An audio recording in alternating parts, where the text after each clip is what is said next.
Assalamu alaikum. How are you all? Hope you all are fine and fit. Students, hope you remember that in our last session we saw Sindbad tied him to the huge bird's leg with his turban so that when it flew away from the island, it would carry him with it. So that he was carried out of sight of the island. Right, students? Let us continue the story then. This time I found myself surrounded on all sides by immense mountains that seemed to reach above the clouds. The sides of the valley looked so steep that there was no possibility of climbing them. When I began to look around the valley, I found that there were large diamonds lying on the ground. I was excited to find such riches lying around me. Then I saw something else that made me very frightened. All around the valley there were huge serpents, some of them big enough to even eat an elephant.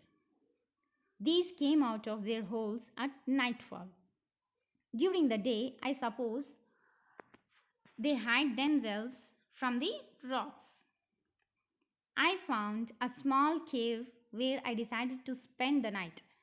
At the entrance, I put a large stone to protect myself from the serpents, but the noise of their hissing outside made sleep impossible. I was glad that they went to their holes as daylight came on and I was able to out again. Okay, students, but I was still frightened. In fact, I found myself walking upon diamonds without a thought of their value. At last,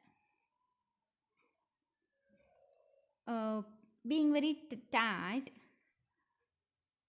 students is like what Sindbad is trying to say is he found himself walking upon diamonds without a thought of their value.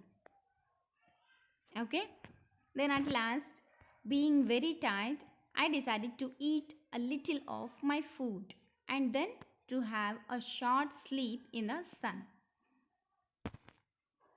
Then I was suddenly awakened by something which fell near me. I sat up and found that it was a huge piece of raw meat. At the same time, more pieces fell down from the rocks above the valley. I had heard stories in the past about this value of diamonds, but had not believed them. Now I saw with my own eyes what the local merchants did to obtain the jewels. They used huge eagles to carry up the diamonds for them.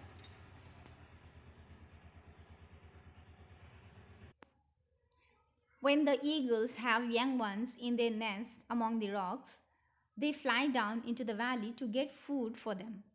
So the merchants would throw down large pieces of raw meat. The diamonds stick to the meat and in this way get carried to the eagle's nest. Each merchant has his own nest and considers its jewels his. The idea came to me that I too could use these eagles. I myself could be lifted up from this deep valley and thus escape from it. The eagles were so big and strong that my weight would seem little. First, I I collected students here in whole lesson mentioned I is Sindbad. Okay, he is the narrator. He is the narrator of this story. Okay. First, I collected a number of large diamonds. These I put in my wallet and tied the wallet to my waist. Next, I tied one of the large pieces of meat to the middle of my back with my turban. I then lay down with my face to the ground and waited there. There was the sound of huge wings around me. Then I felt myself lifted up and carried to the top of the rocky walls of the valley. Then, soon I was in one of the nests. The merchants were surprised to see me there and When they heard my story, they helped me to find a ship to go home. When I got back to Baghdad, I was a very wealthy man. I gave large amounts of money to the poor and lived peacefully in my own home. Okay, students, this is the story of Sindbad the Sailor. Okay, let's stop here. We will discuss more about this story in a live class. Till then, students, you continue your reading of whole story in your textbook. Okay, till then, thank you and Allah Hafiz.